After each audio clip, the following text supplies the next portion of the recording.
दोस्तों, rich dad poor dad book के जो ऑथर हैं रॉबर्ट कियोसाकी, वो बताते हैं कि मेरे दो पिता थे, एक रिच डैडी थे, दूसरे पुअर डैड थे। यानी कि एक बहुत ज़्यादा अमीर थे, दूसरे गरीब थे। वो बताते हैं कि मेरे रिच डैड और पुअर डैड में एक बहुत बड़ा अंतर था, जिसकी वजह से एक गरीब थे, दूसरे बहुत ज़्यादा अमीर थे। वो अंतर ये था दोस्तों कि जो उनके पुअर डैड थे, जो गरीब पिता थे, वो हमेशा अपनी सैलरी पर और उस सैलरी को बढ़ाने पर फोकस किया करते थे, जबकि जो उनके रिच डैड थे, अमीर पिता थे, उनका फोकस हमेशा एसेट बिल्डिंग पर हुआ करता था। यानी कि वो हमेशा एसेट बढ़ाने के लिए फोकस किया करते थे। और यही चीज रॉबर्ट ने भी अपनी लाइफ में अप्लाई की, जिसकी वजह से रॉबर्ट बहुत ज्यादा अमीर बने अपनी लाइफ में। और रॉबर्ट ने भी हमेशा एसेट बिल्डिंग पर फोकस किया, ना कि मैक्सिमम लोगों की तरह सैलरी पर। रॉबर्ट बताते हैं कि एसेट कोई भी वो चीज होती है जो आपकी जेब में पैसा लेकर आए, जबकि लायबिलिटी वो चीज होती है जो कि आपकी जेब से पैसा निकाले। दोस्तों, रॉबर्ट कहते हैं कि एक गरीब माइंडसेट के व्यक्ति में और अमीर माइंडसेट के व्यक्ति में यही फर्क होता है।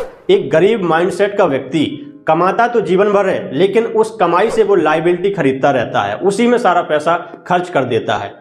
और जो अमीर माइंडसेट का व्यक्ति होता है, वो लग्जरी खरीदने में पैसा बर्बाद नहीं करता, जबकि वो एसेट बिल्डिंग पर फोकस करता है, अपने लिए एसेट बनाता है, जिसकी वजह से बहुत जल्दी वो फाइनेंशियल फ्री हो जाता है। तो दोस्तों, आज की इस वीडियो में हम उन्हीं 10 एसेट के बारे में बात करने वाले हैं जो कि आपकी जेब में पैसा डालेंगे, जिसकी वजह से आप अपनी लाइफ में फाइनेंशियल फ्री हो पाएंगे। तो सबसे पहला जो एसेट है जो कि बहुत ज़्यादा इंपॉर्टेंट है, वो है दोस्तों बिजनेस। जी हाँ, एक बार एक टीचर ने एक क्लास में अपने एक बच्चे से पूछा कि बताओ रिस्क क्या होता है। तो वो बच्चा बोला रिस्क का मतलब है बिजनेस। तो बाकी सभी बच्चों ने भी उसके आंसर पर मुंडी हिलाते हुए बोला बिल्कुल सही कह रहा है। लेकिन जब उसी टीचर ने सेम सवाल को एक बहुत ज्यादा सक्सेसफुल व्यक्ति यानी कि एक एंटरप्रेन्योर से पूछा, तो वो कहता है रिस्क होता है जब अपनी पूरी लाइफ को एक सोर्स ऑफ इनकम पर डिपेंड कर देते हैं। यानी कि जब तक आप काम कर रहे हो तब तक आपको पैसा आ रहा है, जैसे ही आपने काम करना बंद किया आपको पैसा आना भी बंद हो गया। सोच कर देखिए, अगर आप बीमार हो गए और आपको पैसा आना बंद हो जाए, तो इससे बड़ा रिस्की काम कौन सा हो सकता है। हम लोग न जाने ऐसे कितने लोगों को जानते हैं जो कि बहुत ज़्यादा एजुकेटेड नहीं होते हैं, ज़्यादा पढ़े लिखे नहीं होते हैं, ज़्यादा एक्स्ट्रा ऑर्डिनरी भी नहीं होते हैं, फिर भी वो अपनी लाइफ में बहुत अच्छा पैसा कमा रहे होते हैं, अपनी लाइफ को एंजॉय कर रहे होते हैं। ऐसा इसलिए होता है दोस्तों क्योंकि उनका साइड में कोई ना कोई बिजनेस चल रहा होता है, जहाँ से उनको पैसे आ रहे होते हैं और जिसकी वजह से वो ये सब कुछ कर पा रहे होते हैं। तो सबसे पहला एसेट जो है जो कि आपको बनाना चाहिए वो है एक बिजनेस। दूसरा एसेट जो कि आपको अमीर बना सकता है वो है दोस्तों रियल एस्टेट। जी हाँ दोस्तों, दुनिया में कोई भी व्यक्ति चाहे कितना भी अमीर क्यों ना हो, वो जमीन को पैदा नहीं कर सकता है, वो अपनी फैक्ट्री में जमीन को नहीं बना सकता है। इसलिए जमीन की वैल्यू लगातार बढ़ती जा रही है। जैसे जैसे जनसंख्या बढ़ती जा रही है, वैसे वैसे जमीन की कीमत और ज़्यादा बढ़ती जा रही है। एक रिसर्च बताती है दोस्तों कि दुनिया में जितने भी करोड़पति अरबपति आदमी बने हैं, सबसे ज़्यादा अगर किसी चीज़ से बने हैं तो वो है रियल एस्टेट। जी हाँ, क्योंकि रियल एस्टेट आपको दो तरह से प्रॉफिट देती है। एक तो समय के साथ साथ उसकी वैल्यू बढ़ती जाती है, कीमत बढ़ती जाती है। साथ ही साथ अगर आप अपनी उस प्रॉपर्टी को रेंट पर दे देते हैं तो आपको वहां से एक अच्छा खासा रेंटल अमाउंट भी मिलता रहता है। तो रियल एस्टेट दोस्तों बहुत अच्छा एसेट है और बहुत ज्यादा सेफ भी है। तीसरा एसेट जो कि आपकी जेब में पैसा डाल सकता है वो है दोस्तों पेपर एसेट। जी हाँ, पेपर एसेट कौन कौन से होते हैं? स्टॉक, म्यूचुअल फंड, बॉन्ड, ये सभी पेपर एसेट में आते हैं। अब हमें पेपर एसेट में इन्वेस्टमेंट करनी क्यों चाहिए? देखिए, अगर आप अपने बिजनेस को चलाकर उसमें सफल नहीं हो पा रहे हैं, पैसे नहीं कमा पा रहे हैं, तो किसी और के बिजनेस में इन्वेस्टमेंट करना शुरू कीजिए। जैसे देखिए, भारत की जब जीडीपी बढ़ती है तो इंडेक्स फंड भी बढ़ता है, क्योंकि भारत की जो जीडीपी है वो देश की टॉप कंपनियों से मिलकर बनती है। और अगर हम टॉप कंपनियों में इन्वेस्टमेंट करते हैं, यानी कि हम इंडेक्स फंड में इन्वेस्टमेंट करते हैं, तो जैसे जैसे जीडीपी बढ़ेगी, इंडेक्स फंड बढ़ेगा, तो हमारा पैसा भी बढ़ेगा। अगर आपको किसी कंपनी की परफॉर्मेंस पर विश्वास है, लगता है कि ये भविष्य में बहुत अच्छा बिजनेस करेगी, तो आप उसके स्टॉक खरीद सकते हैं, शेयर खरीद सकते हैं। वहां पर जैसे जैसे उस कंपनी का बिजनेस बढ़ेगा, भविष्य में आपका पैसा भी बढ़ जाएगा। अगर आपको किसी कंपनी के स्टॉक खरीदना नहीं आते हैं, आपको शेयर मार्केट की नॉलेज नहीं है, आपको डर लगता है कि पता नहीं कौन सी कंपनी आगे बढ़ेगी या नहीं बढ़ेगी, आपको नॉलेज नहीं है, तो आप म्यूचुअल फंड में इन्वेस्टमेंट कर सकते हैं। क्योंकि म्यूचुअल फंड में फंड मैनेजर होते हैं जिनको स्टॉक मार्केट की बहुत ज़्यादा डीप अंडरस्टैंडिंग होती है। वो आपके पैसे को सही जगह इन्वेस्ट करके आपको अच्छी खासी रिटर्न दे सकते हैं। दोस्तों, कुछ दिनों पहले मैं नीरज जोशी जी का एक वीडियो देख रहा था, जहां पर उन्होंने बताया कि 1980 में एक व्यक्ति ने विप्रो कंपनी में 10,000 रुपए इन्वेस्ट किए थे, जिनकी कीमत आज की डेट में 880 करोड़ बन चुकी है। जी हाँ, अब अगर आप सोचें कि भाई 1980 में 10,000 बहुत ज़्यादा बड़ी रकम हुआ करती थी, उस समय हर किसी के पास इतना पैसा नहीं हुआ करता था। तो अगर सोचिए अगर 10,000 रुपये नहीं थे, किसी ने 1,000 रुपये भी इन्वेस्ट किए होते तो आज उसके 88 करोड़ रुपए बन चुके होते। अगर किसी ने मात्र 100 रुपये भी इन्वेस्ट किए होते तो वो उसके 8.8 करोड़ यानी कि लगभग 9 करोड़ रुपए बन चुके होते। तो ऐसे रिटर्न पाना सिर्फ स्टॉक मार्केट में ही पॉसिबल है, लेकिन डिपेंड करता है कि आप किस कंपनी में इन्वेस्टमेंट कर रहे हो। अगर आप अच्छी कंपनी में इन्वेस्टमेंट करते हो और बड़े बड़े जो इन्वेस्टर हैं उनकी स्ट्रेटजी को फॉलो करते हैं तो आप डेफिनेटली ही बहुत अच्छा पैसा स्टॉक मार्केट से कमा सकते हो और एक बहुत अच्छा एसेट बिल्ड कर सकते हो। Asset number 4, commodity. दोस्तों रियल एस्टेट के बाद अगर सबसे अच्छा कोई एसेट है तो वो है कमोडिटी, यानी कि सोना और चांदी। अगर हम इतिहास में देखें तो आज से हजारों साल पहले मार्केट में सोना और चांदी की कीमत तब भी थी, आज भी है और आने वाले समय में भी रहेगी। सोना और चांदी एक ऐसे एसेट हैं जिनकी कीमत समय के साथ बढ़ती ही जाती है। अगर दोस्तों आपने ऑब्जर्व किया हो तो जब दुनिया में कोविड आया था तो उस समय से आज तक सोना और चांदी की कीमत 30 से 40% तक बढ़ चुकी है। और बहुत सारे ऐसे इन्वेस्टर हैं, स्टॉक मार्केट इन्वेस्टर, जब भी स्टॉक मार्केट नीचे आता है तो वो कमोडिटी में इन्वेस्टमेंट करना शुरू कर देते हैं, क्योंकि वो जानते हैं कि ये एक ऐसा एसेट है जहां पर उनका पैसा कभी घटने वाला नहीं है, हमेशा बढ़ता ही रहेगा। तो कमोडिटी भी दोस्तों बहुत अच्छा एसेट होता है। 5वां जो एसेट है वो है कैश। जी हाँ, आप लोग सोच रहे होंगे कि कैश भी क्या कोई एसेट हो सकता है, तो ये सच नहीं है। कैश बिल्कुल एक एसेट का काम करता है। देखिए बहुत बड़ी बड़ी जो कंपनियां होती हैं, एप्पल जैसी कंपनियां, वो भी अपने पास बहुत सारा कैश रखती हैं। अब वो इसलिए रखती हैं कि जब भी कोई मार्केट में नई अपॉर्चुनिटी आए तो वो सबसे पहले उस अपॉर्चुनिटी को अपने अंडर में ले लें। और होता क्या है दोस्तों, कई बार जब हमारे पास कैश होता है तो हमें बहुत सारी चीज़ें सस्ते दामों पर मिल जाती हैं, हमें उन पर ऑफर भी मिल जाता है और इमरजेंसी में कैश सबसे ज़्यादा काम आता है। तो कैश भी एक एसेट से कम नहीं होता है। Asset number 6, intellectual property. दोस्तों इंटेलेक्चुअल प्रॉपर्टी भी एक तरह का एसेट होता है। इसके अंदर 4 चीज़ें आती हैं। पहला है ट्रेडमार्क, दूसरा है कॉपीराइट, तीसरा है पेटेंट और चौथा है ट्रेड सिक्योरिटी। दोस्तों अगर आप कोई नई टेक्नोलॉजी या नई कोई किसी प्रकार का जो मेथड है उसका इन्वेंशन करते हैं तो उसको आप अपने नाम पर पेटेंट करा सकते हैं। अब होगा क्या कि जैसे ही आपकी जो टेक्नोलॉजी है जिसको आपने बनाया है या आपका जो मेथड है उसको जो आपने बनाया है उसका इस्तेमाल कोई भी व्यक्ति करेगा या कोई कंपनी करेगी तो उससे जो रेवेन्यू उसको बनेगा उसको आपको भी शेयर करना पड़ेगा, उसका पैसा आपको भी मिलेगा। अब इसी तरह से होता है कॉपीराइट। फॉर एग्जाम्पल आपने कोई म्यूजिक बनाया, आपने उस म्यूजिक को खुद से प्रोड्यूस किया है, आपने उसके लिरिक्स दिए हैं, तो जब भी कोई व्यक्ति उस म्यूजिक का इस्तेमाल अपने किसी कंटेंट में करेगा, वीडियो में करेगा, तो उससे जो रेवेन्यू बनेगा वो आपको भी मिलेगा। वरना आप उसको कॉपीराइट भी दे सकते हैं, उसके वीडियो को डाउन भी कर सकते हैं। अगर आप यूट्यूबर हैं तो इस चीज़ को अच्छे से समझते होंगे। हाल ही में एक मैटर बहुत ज़्यादा सुर्खियों में आया था, आप लोगों ने सुना होगा। एक व्यक्ति हैं भुवन बड़ियाकर, उन्होंने एक गाना गाया था, यानी कि वो बहुत गरीब परिवार से थे। वो गांव में जा करके मूंगफलियां बेचा करते थे।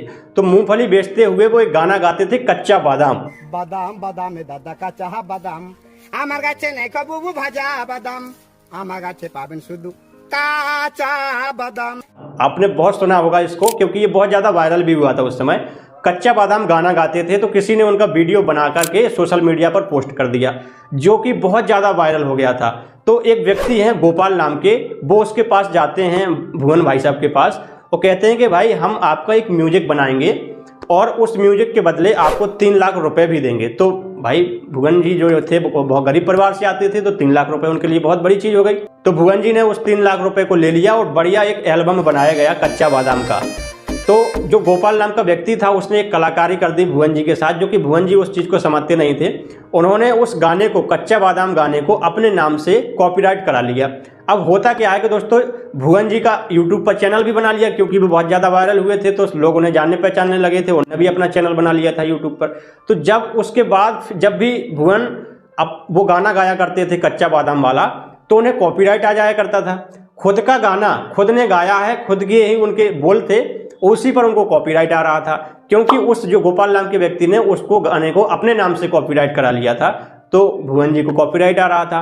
तो ये सब उनको इतना नॉलेज नहीं था, इसकी वजह से उनके साथ ये फ्रॉड हुआ था। तो आप समझ सकते हैं कि कॉपीराइट अगर किसी के नाम से हो गया तो उसका इस्तेमाल कोई भी नहीं कर सकता है। उसके बाद अगर करेगा तो उसका रेवेन्यू भी उसको देना होगा। Asset number 7, equipment and accessories. दोस्तों बहुत सारे ऐसे इक्विपमेंट एंड एक्सेसरीज होते हैं जो कि होते तो लाइबिलिटी हैं, लेकिन अगर उनका सही से इस्तेमाल किया जाए तो वही चीज आपके लिए एसेट का भी काम कर सकती है। फॉर एग्जाम्पल, आप अगर एक कार लेते हैं तो उस कार को लेने में भी आपने पैसा खर्च किया। अब उस कार को आप खुद ही चला रहे हैं, कहीं पर आपको जाना होता है तभी आप उसका इस्तेमाल करते हैं। आपने सिर्फ उसको इसलिए खरीद रखा है ताकि वो आपके घर की शोभा बढ़ा सके, लेकिन आप उसी कार को रेंट पर चलवाते हैं तो आपको हर महीने कुछ ना कुछ उससे रेवेन्यू भी जनरेट होता रहता है। तो वही सेम कार आपके लिए एक एसेट का भी काम करने लगेगी। इसी प्रकार से शादियों में, अलग अलग इवेंट में मैनेज करने में बहुत सारी चीज़ों की आवश्यकता पड़ती है, जैसे जनरेटर हो गया, पंडाल का सामान हो गया, टेंट का सामान हो गया।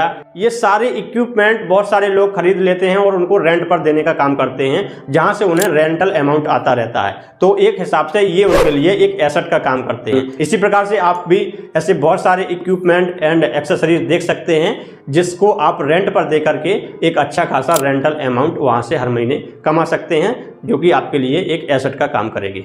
8वां एसेट है योर नेटवर्क। दोस्तों, आपने एक बात सुनी होगी कि your network is your net worth. आपका नेटवर्क ही आपकी नेटवर्थ होता है। तो ये इसलिए बोला जाता है, देखिए मैंने एक कहानी सुनी थी कि जब धीरू भाई अंबानी अपने शुरुआती दिनों में संघर्ष कर रहे थे तो वो एक पेट्रोल पंप पर काम किया करते थे।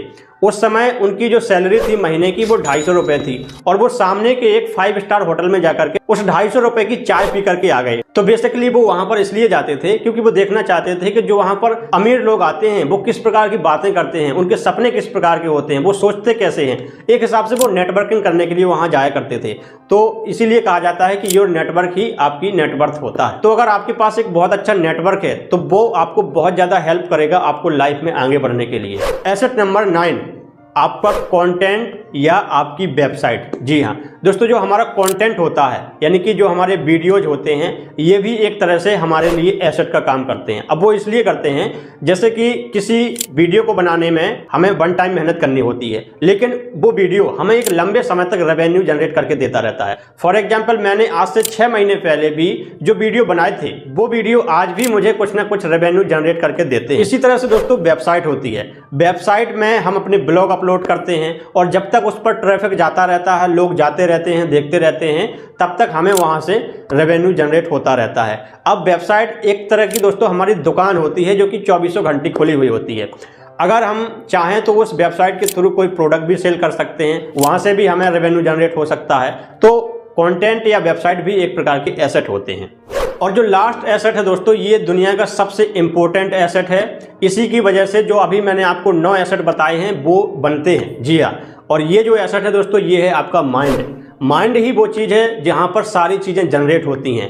ये एक ऐसी नेचुरल मशीन है जिसने बड़ी से बड़ी टेक्नोलॉजी को, बड़े से बड़े आविष्कार को जन्म दिया है। आप चाहें तो इसकी मदद से सब कुछ कर सकते हैं और इसीलिए ये दुनिया का सबसे बड़ा एसेट, सबसे इंपॉर्टेंट एसेट है। और इसके लिए जरूरी है कि आप समय समय पर नॉलेज को गेन करते रहें, नई नई स्किल को सीखते रहें। और माइंड से जुड़ी ही एक चीज है माइंडसेट, और यही है जिसकी वजह से आप अमीर बनते हैं और इसी की वजह से आप गरीब बनते हैं। आपकी जैसी सोच होती है आप उसी प्रकार के थॉट से एग्री करते हैं और उसी थॉट के अनुसार आप अपनी लाइफ में डिसीजन लेते हैं, चाहे वो डिसीजन आपके कैरियर को लेकर हो, चाहे इन्वेस्टमेंट को लेकर हो। इसी की वजह से सब कुछ होता है। लेकिन दोस्तों माइंडसेट बनता कैसे है? माइंडसेट दोस्तों बनता है आपके आसपास के वातावरण से, आपके माहौल से, आपकी संगत से। आप जिस प्रकार के माहौल में रहेंगे, जैसे वातावरण में रहेंगे, जैसी संगत में रहेंगे, आपका माइंडसेट भी सेम उसी प्रकार का हो जाएगा। और इसीलिए दोस्तों कहा जाता है कि you are the average of 5 people you spend the most of time with. आप उन 5 लोगों का एवरेज हैं जिनके साथ आप अपना सबसे ज्यादा समय बताते हैं।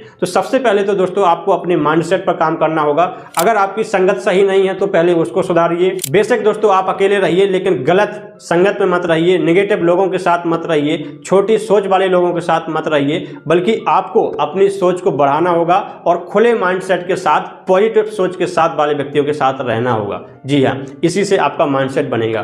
तो इस दुनिया में जितने भी मिलेनियर्स, बिलियनियर्स हुए हैं दोस्तों, उन्होंने सबसे पहले एक ही चीज पर काम किया है, वो है उनकी सोच। क्योंकि शुरुआत दोस्तों सोच से ही होती है। इसलिए दोस्तों आपको सबसे पहले अपने माइंडसेट को बदलना होगा।